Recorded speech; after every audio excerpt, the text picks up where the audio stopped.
പുത്തൻപിടിക സെന്റ് ആന്റണീസ് പള്ളി കത്തോലിക്ക കോൺഗ്രസിന്റെയും പാതുവ ആശുപത്രിയുടെയും സംയുക്താഭിമുഖ്യത്തിൽ സൗജന്യ മെഡിക്കൽ ക്യാമ്പ് നടത്തി.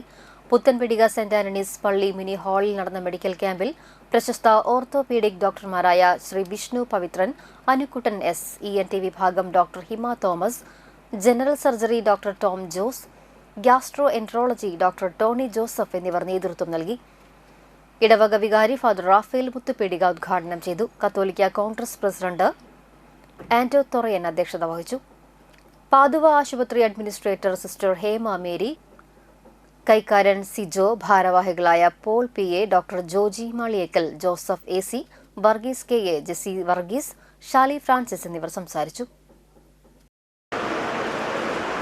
സംസ്കൃതത്തിൽ ചൊല്ലുകൊണ്ട് നിങ്ങളുടെ പ്രസ്താവന ശരീരമാണ് ധർമ്മസാധന. പൂർവപരിഷ്ഠിക്കാനുള്ള പ്രഥമ വ്യവസ്ഥ ആരോഗ്യമുള്ളൊരു ശരീരമാണ്.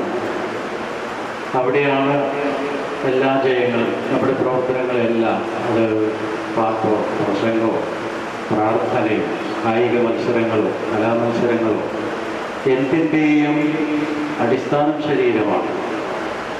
നല്ലൊരു ശരീരം എന്ന് പറയുമ്പോൾ അതിൻ്റെ ആകർഷകത്വ, ആറടി പൊക്കം, ആകാര സൗഷ്ഠവം, ഇത് മാത്രമല്ല കാര്യം. 2.5 അടി പൊക്കമുള്ള പക്രവും പിന്നെ സ്റ്റെപ്പൊക്കെ കയറിയെങ്കിൽ അത് ഷെയ്പ്പും, അതൊന്നും മാത്രമല്ല, ആരോഗ്യമുള്ളൊരു ശരീരം.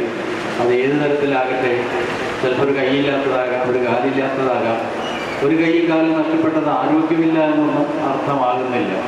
ചിലപ്പോഴെല്ലാം ഇതെല്ലാം ഉള്ള നമ്മളെക്കാളും മിടുക്കന്മാരായി വരുന്നത് അങ്ങനെയുള്ള പരിമിതികളിൽ കൂടി ജീവിച്ച ആളുകളാണ് എന്നുള്ളത് ഒരു സത്യമാണെന്ന് നമുക്കറിയാം.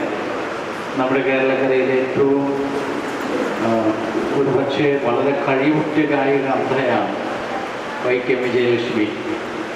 അവിടെ അന്ധതയിലൊരു വീണ തന്നെ അവർ കണ്ടുപിടിച്ചെന്നാണ് പറയുന്നത്. ഗായത്രി വീണ അന്ധർക്ക് വായിക്കാനുള്ള അത് സംവിധാനം ആ ഗായിക കണ്ടുപിടിച്ചെന്നാണ് പറയുന്നത്. അതുകൊണ്ട് പരിമിതികൾ ഒരിക്കലും ആരോഗ്യ പ്രശ്നങ്ങളാണ്.